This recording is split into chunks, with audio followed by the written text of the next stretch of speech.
काय सांगाल आपण? आज माझ्या मतदारसंघातील फलटण तालुक्यातील गावभेटींचा दौरा होता. लोकांच्या समस्या ऐकून घेतल्या गावोगावी.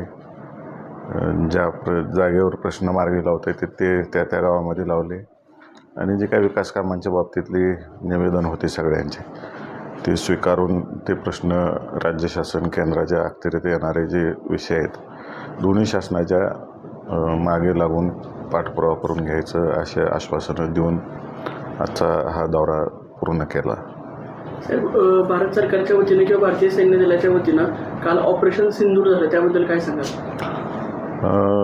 काल जे ऑपरेशन सिंदूर आज पहाटे झालं, एकतर आपल्या देशातील सर्वच पक्षांनी एकमुखी पाठिंबा सरकारला दिला होता आणि आपला देश एक आहे हा जगाला आपण या माध्यमातून मेसेज दिला आणि जो हल्ला आपण आपल्या डिफेन्सने केला, आपल्या तिन्ही सैन्य दलांनी केला, आपण कुठं नागरिकांना त्रास न देता जे आतंकवादी स्थळं होती, ट्रेनिंग सेंटर होते, ते सर्व उद्ध्वस्त करण्याचं काम आपल्या तिन्ही सैन्य दलांकडून झालेलं आहे.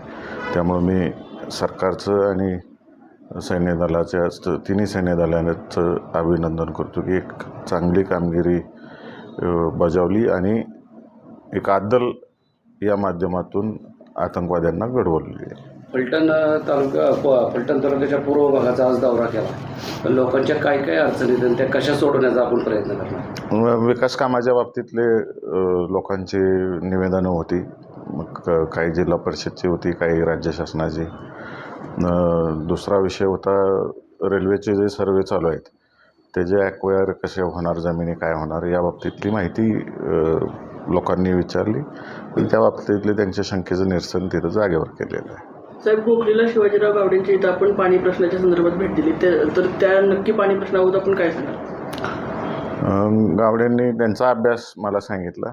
नक्की जिथं विषय मांडायचे तिथं मी तो विषय मांडणार आहे आणि त्या बाबतीतला पाठपुरावा सातत्याने चालू राहील. आणि मी यापूर्वीही लोकसभा इलेक्शनच्या वेळेस बोललो की खऱ्या अर्थानं जर आपल्या भागावर अन्याय होऊन द्यायचा नसेल तर सर्व पक्षीय नेते मंडळींनी एकत्रित येऊन कृष्णा भीमा स्थिरीकरण कसं पूर्ण होईल ह्या दृष्टिकोनातून पाहिलं पाहिजे.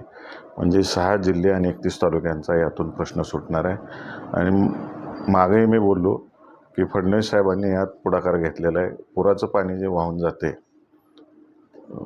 ते पुराचं पाणी सध्या तरी आपल्या दुष्काळी भागात कसं वळवता येईल आणि पश्चिम महाराष्ट्र आणि मराठवाडा यातून इरिगेशन कसं पूर्ण करता येईल या बाबतीत आदरणीय फडणवीस साहेबांनी अनेक वेळा बोललेले आहेत. परवा बीडला पण बोलले, आष्टीला.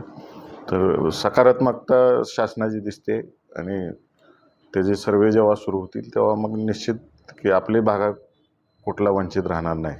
विशेषतः माढा लोकसभा मतदारसंघातील जो दुष्काळी पट्टा आहेत, दुष्काळी गाव आहेत, ही वंचित राहणार नाहीत आणि जी बागायत भाग आहे त्यांचंही काही हिरवलं जाणार नाही या दृष्टिकोनातून आमचा पाठपुरावा राहील. साहेब, फलटण पंढरपूर रेल्वेचा सर्वे चालू आहे किंवा सर्वेचं टेंडर निघलं, त्याबाबत आपण काय सांगाल? आपल्याला सर्वांना माहिती आहे की आदरणीय विजयसिंह मोहिते पाटील साहेब ज्यावेळेस या मतदारसंघाचे खासदार होते आणि देशाचे रेल्वे मंत्री प्रभूसाहेब होते आणि भारताचं शेवटचं रेल्वे बजेट ते झालं आणि त्या बजेटमध्ये आदरणीय प्रभूसाहेबांनी तरतूद केली त्यामध्ये फलटण ते पंढरपूर रेल्वेची आणि त्याची कामं आत्ता सुरू झालेली आहेत.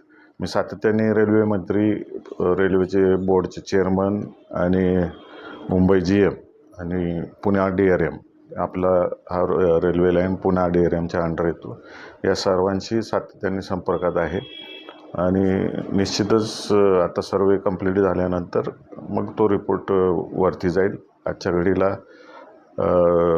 नीती आयोगाने तो शिफारस करून रेल्वे बोर्डकडे पाठवलेला आहे. ह्या स्टेजला रेल्वेचा आपला विषय आहे.